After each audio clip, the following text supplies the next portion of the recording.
Got a couple of questions for you around the area of finding direction. Finding purpose. Purpose can be quite a grand being purpose on purpose.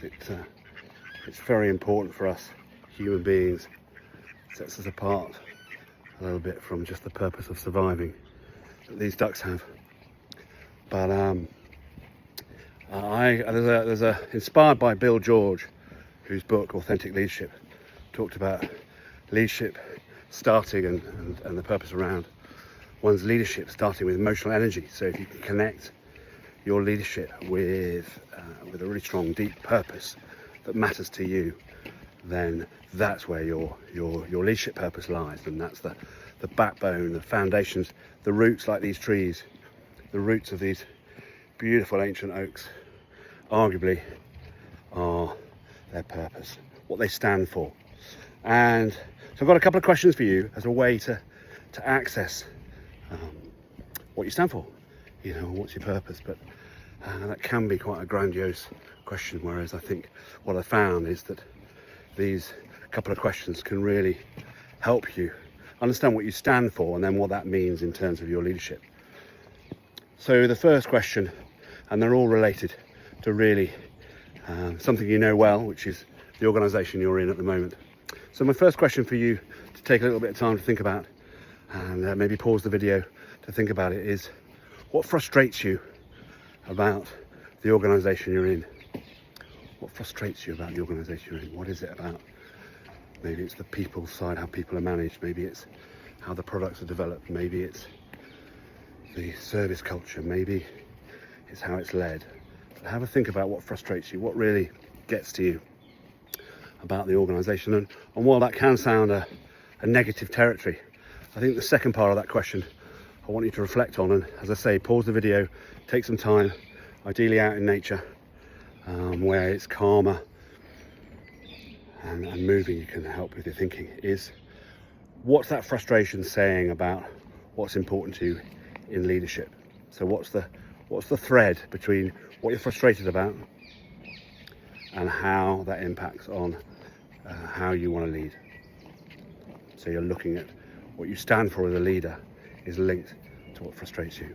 So take a moment to think about that.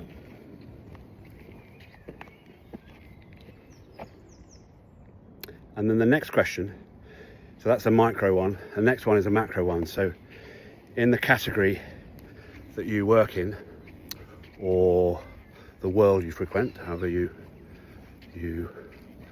add value into society, whatever job you're doing, what do you feel needs greatest attention?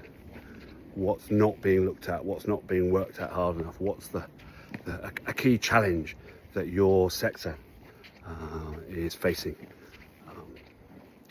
And again, this is building on what frustrates you about how the organisation is led, and then looking at what in your sector, in your category, what challenge is out there. So take a moment to think about that second one, and just pause for a moment on that second one. Okay, so you've got your two questions. So I'm not even suggesting that you're going to nail your purpose or nail your opportunity straight away. But what I am saying is it's a useful exercise just to start moving closer to what matters to you. So from a leadership point of view, for me personally, authenticity is a really key part. And then from a leadership point of view, that's people doing what they say they'll do, and being who they are, and listening and being open. So I have a number of layers to that, but ultimately, if I had a direction of travel, it would be in the area of authentic leadership, without leaving your ego out the door, as it were. So there might be something in the culture, and then in your sector, in your industry, what's the challenge? Me personally, I think nature's not used enough, outdoors aren't used enough.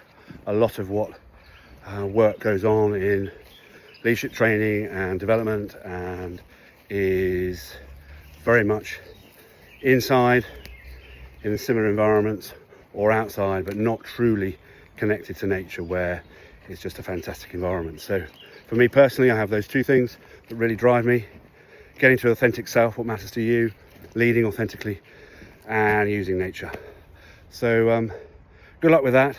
I'd love to know your thoughts, so do get in touch if you've got any thoughts about what I've said, and what it means to you, what you stand for. And yeah, good luck and be inspired.